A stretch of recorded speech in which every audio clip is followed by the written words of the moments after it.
Okay, you're welcome. We left at what Delano Roosevelt had to say about competition, and he puts in his quote, which makes it to stand out. He puts in his quote the word competition and cooperation. And when I look at the beginning of time, or before the beginning of time, before the fall in heaven, we see perfect harmony, we see cooperation. And when competition comes in, then we have the fall. It seems as if there is disorder the moment heaven experiences competition that is coming through Lucifer. And there is a fall because of that competition. And going through eschatology, studying the times and events that follow each other till the end of time, you realize that there is something subtle, some wisdom that is hidden in the times. And it's as if there is a call that is so divine and so pure, a call unto cooperation. It seems as though God is calling us unto unity. And I think that is where we beat science, because science seeks after the person, after individual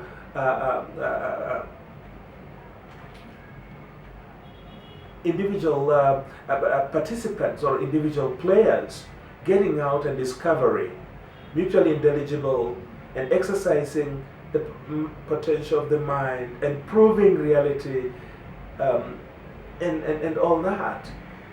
And God seems to emphasize cooperation. He lives in unity. And it seems as if the moment we remain alone or we try to remain as independent actors, then we lose it.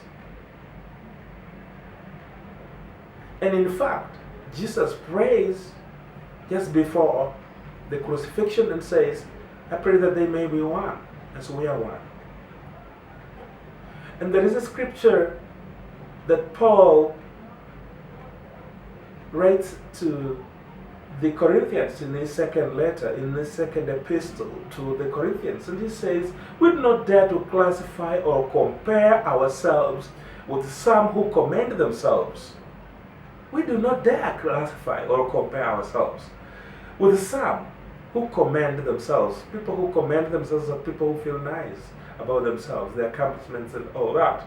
When they measure themselves by themselves, which is comparing themselves with one another, and compare themselves with themselves, they are not wise. I read that again.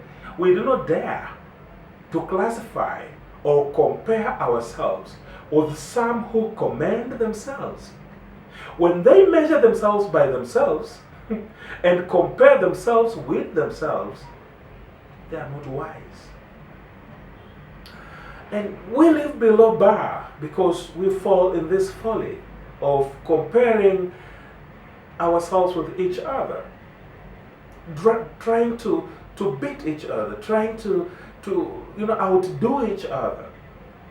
And he says we do not dare do that because then we are not wise. Our God has called us individually to act collectively for His glory. We are called individually. We are not called collectively. I had my calling, and that was my personal thing with God, and nobody was there. I got it. And when I got it, I grabbed it, and I ran with it, and I still run with it daily. I haven't arrived yet. I'm still in the process. But I run with it daily. because I got it sometimes back from God. But through the running with what I got individually, I don't go far unless I cooperate with others. And unfortunately, when we cooperate with others, then God incorporates Himself. So it begins with me, and I have to get into others. And when it's me and others are involved, then God incorporates, comes into the midst, and gels with what we are doing. And then it survives.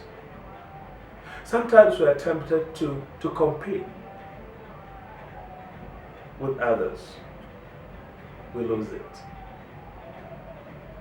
Sometimes we are tempted to compete with the self, trying to do things in our own power, trying to overcome the self using our own energy. And we fail miserably.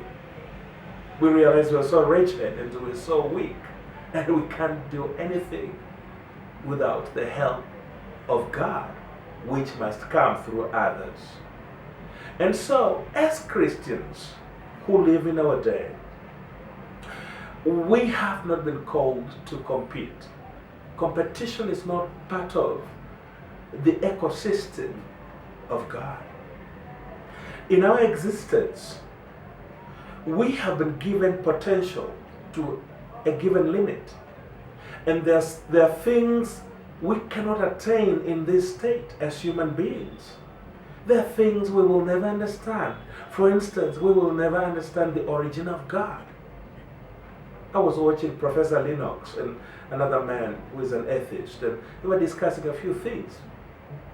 Very intelligent man in a symposium, discussing. And what wasn't coming out was, where does God come from? And that question was a bit too much. There was an explanation about the mutual intelligibility in the universe. It's comprehensible, it's well organized, and there must be a power, a being that is organizing, that's behind that. And that made sense to both of them. But when it came to the origin of God, nobody knows. And that tells us that in our present state as human beings, we can only reach there. The rest is out of our sphere. It's not part of us to know that. It shouldn't bother us. And we waste a lot of time, comparing ourselves one another, and wasting a lot of time trying to be what we are not, trying to attain the status we will never attain. We have simply been called to cooperate, to work with each other. And in the company, in the fellowship with each other, there is a fellowship of Christ that comes and imparts upon our unity. And through that, then we cover more mileage than we would ever do as individual actors. And so, I have seen the power of working together. For the last 7 years, I have worked with people, not even wealthy people, just ordinary, everyday folk who partner with us, and together we meet and we discuss things, and we teach each other, we correct each other, and behold what we have achieved. Not a single day did we ever stop helping somebody because of lack. We did not lack anything. There has been provision because of that cooperation. And I marvel when I look back at what we have done. Without government support, without somebody who is so wealthy pumping in their money, we have achieved what we have achieved as ordinary, everyday people who goof, who talk bad, who get angry, sometimes selfish, get pissed off, sometimes vulgar and all that. And in that state, God has enabled us to move non-stop. I believe in the power of cooperation. And I believe we are called to cooperate more than we have ever done before. Unfortunately, the systems of this world tend to push us back into our cocoons in the name of being private. And then we pull away from the rest of the people.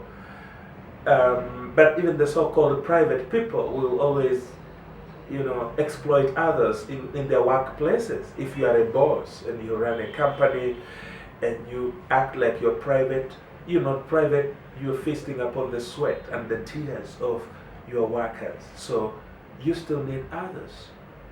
At some point you need a doctor when you get sick. When your hair grows, you need a barber. We need all these things. You need a fashionist, a stylist to check your clothes. You need a friend to tell you, hey, that thing isn't fitting so well. You will need that. Sometimes you see people and they're not dressed so well. They're dressed well in their own eyes, but you realize there's a mistake there, and you wonder whether they had a friend to really, share with them that now, this is changing. Don't. And so, we are called to cooperate. And there is power in that. And it's my prayer that going forward, we will continue cooperating with an understanding that this is only the beginning. We have only about 70 or 80 years here, and then we go home where we will eternally cooperate. We will live eternally as brothers and sisters together in heaven. No more races, no more social status, no more pain, no more wickedness, but forever as one people. So may we cooperate. Let us throw away all the things, the stupid things that separate us. And let us embrace the higher values which are gained from God. When the more we learn about God, the more we get to know who God is, the more our lives begin to flow towards others. The more our lives become more relevant to others.